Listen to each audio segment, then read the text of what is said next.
अहिले तपाईहरु हेर्दै हुनुहुन्छ नमस्ते वीरता मोड। आज भने हामी तपाईहरु समक्ष केही भिन्न खालको दृश्यहरू प्रस्तुत गर्दैछौँ।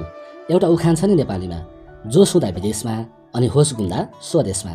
आजको युगमा हजारौं नेपालीहरू कामको सिलसिलामा होस् वा उच्च शिक्षाको लागि नै किन नहोस्, विदेशी नै त ट्रेन नै चलेको छ। तर हामी यहाँ फरक किसिमको केही दृश्यहरू तपाईहरु समक्ष प्रस्तुत गर्दैछौँ। दर्शकबिन, तपाईहरु यो नसम्झिनुस् कि यो कुनै विज्ञापन हो भनेर। अहिलेका युवा पिढीहरू +2 सकिने बित्तिकै विदेश जाने सपना बुन्न थाल्ने गरेको पाइन्छ। तर यहाँ केही भिन्न हुँदैछ जुन हामी प्रस्तुत गर्दैछौँ। मलाई लाग्दै थियो यहाँ केही व्यवसाय हुँदैछ, तर होइन रहेछ।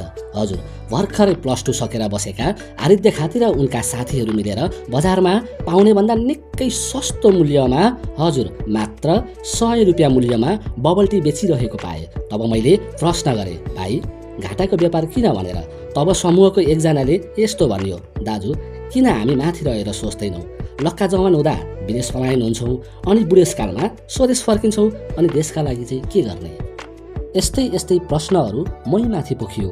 त्यसपश्चात थाहा भयो उनीहरू कुनै पैसा कमाउने उद्देश्यले आएका होइनन्, बरु काम गर्नु लजाउनु हुँदैन, जे छ आफ्नै देशमा गरौँ भन्ने उद्देश्यका साथ आज वीरतामोडको विभिन्न स्थानहरूमा यी युवा पिढीहरू प्रोत्साहनको निमित्त यो कार्य गर्दै आइरहेका छन्। हजुरहरूलाई आजको भिडियो कस्तो लाग्यो अनि भिडियो कहाँबाट हेर्दै हुनुहुन्छ कमेन्ट गर्न भने अवश्य नबिर्सिनुहोला।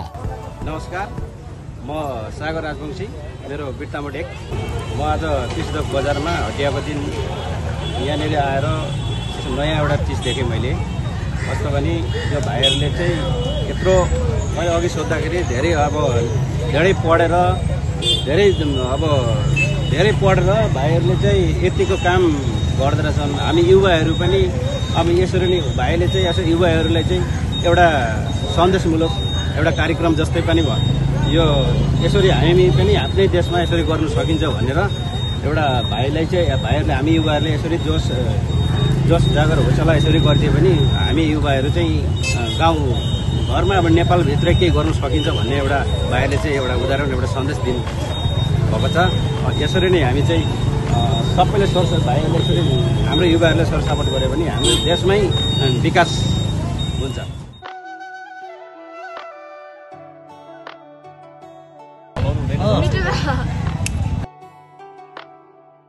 नमस्ते, म बालगायक आलम मेनेन्गो लिम्बू। अहिले तपाईँ हेर्दै हुनुहुन्छ नमस्ते वीरतामोड। यो च्यानललाई सबैजनाले लाइक, सेयर, सब्स्क्राइब गरिदिनु होला। नमस्ते वीरता मोड।